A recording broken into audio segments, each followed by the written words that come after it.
Welcome back to another episode of In-Depth Angling. Today I'm bringing you guys a quick fishing report for northern Minnesota.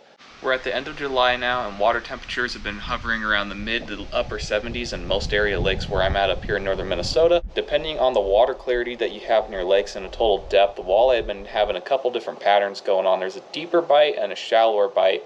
The more stained water you have, the more shallower the bite has been. I've been fishing a lot of the stained water lakes here, and they have been in about the 6 to 12 foot range, covering over the top of those shallower mid-depth flats and offshore humps that are out there in the lake.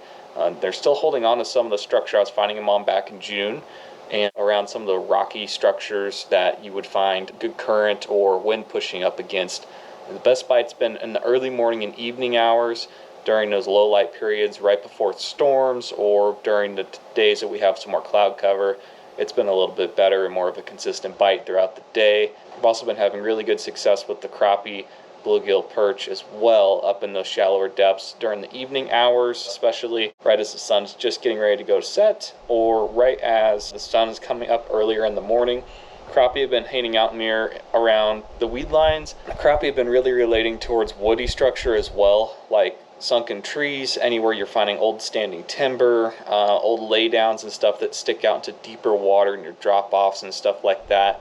I've been finding lots and lots of crappie suspended over those deeper woody structures that are around. I've also been finding them over the top of some bigger sized boulders, usually like the biggest rock on a big rock hump or something over there in like 12 to 15 feet of water. During the midday has been pretty good, finding some of those crappie suspended around those. Smallmouth have been excellent. They've been catching lots and lots of smallmouth up shallow. Evenings and mornings have been best, just like everything else. That water temperature being as warm as it is this time of year, that's going to be kind of a recurring thing. That's going to go that way until we start getting a cool down. The smallmouth have been crushing just about everything that moves up there. Haven't been very picky at all. They've been really aggressive, throwing topwater baits, swim baits, all kinds of different stuff. Pike fishing has been pretty solid too. Been not really targeting them specifically, but have been getting them caught and mixed in there while targeting some of the panfish and some of the smallmouth bass.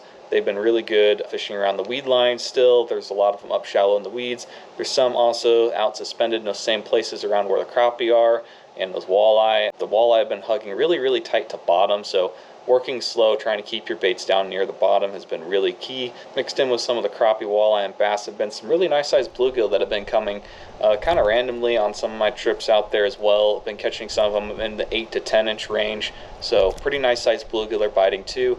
And yeah, I'll get into some details out there on the water with you about some of the baits that are working this week. Talking about some of the baits I've been using here to catch these fish, the one that's been catching most of everything, all the species I've mentioned here before, is this little white curly tail grub that I'm throwing here now. I've been throwing it just on a crappie setup, but it's got a 1/16 to 1/8 ounce jig head that I've been throwing around here, and it's just a white curly tail 1.5 to 2 inch grub.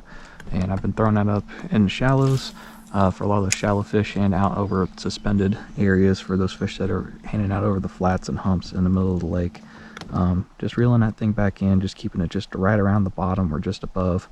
And it's been picking off a lot of these fish, eating those small bait fish and those leeches that are down there.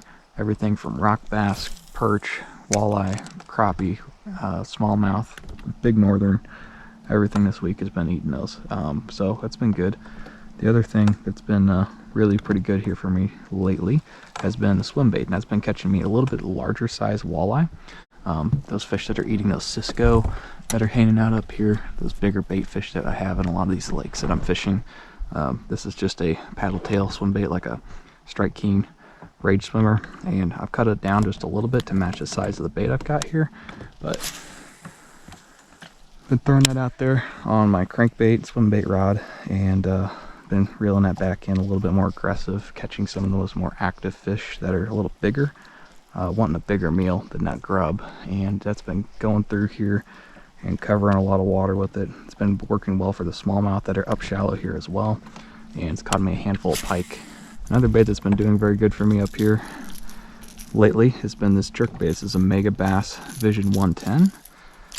It suspends down about 4 to 5 feet, and it's been doing very good for the pike and the smallmouth especially. It hasn't got very many walleye because I think they're just holding down a little bit deeper into that bottom structure there, and they're not coming up to eat as much. But if you can get the bait down there closer to the walleye, they have been eating it. Just haven't been finding many places where they're up in that like 4 to 5 foot range as much as the bass and pike have been. But this has been very good, getting those reaction strikes. Been working it pretty aggressively. Water temps in the 70s, so getting it out here, really getting that thing to work, and it's just making it slash through that water. If you can just kind of imagine that bait's jumping a couple inches and just pausing, hanging there, and it's just getting those fish to come and take that thing in, react to it. I've had some luck on some other baits here as well, other crappie jigs and Ned rigs and things of that nature for some bass, but nothing really too crazy as far as consistently. These have been the 3 main ones I've been going to this week, and they'll be continuing through the next week unless the bite changes. And last but not least, a little bonus bite that's been going on has been this perch whopper plopper for me. It's been doing very good for the pike and the bass in the mornings and evenings, low light conditions like what I have here. Sun's kind of low in the sky, and we got more shaded areas to fish. Been getting it over around some of these different shallow structures like this. It's been very good and effective for me covering water, getting some of those aggressive smallmouth that come out and hit, and these pike that are looking to ambush some prey. Thank you guys for watching this week's fishing report. We'll be back again soon with another one. I'll be back out on the water here doing some more fishing and getting some more videos filmed for the channel. So if you guys don't want to miss any of that, subscribe to the channel and drop this a like if you enjoyed this, and I'll be sure to make some more of them. Tight lines out there, and remember to explore deeper. There's more out there.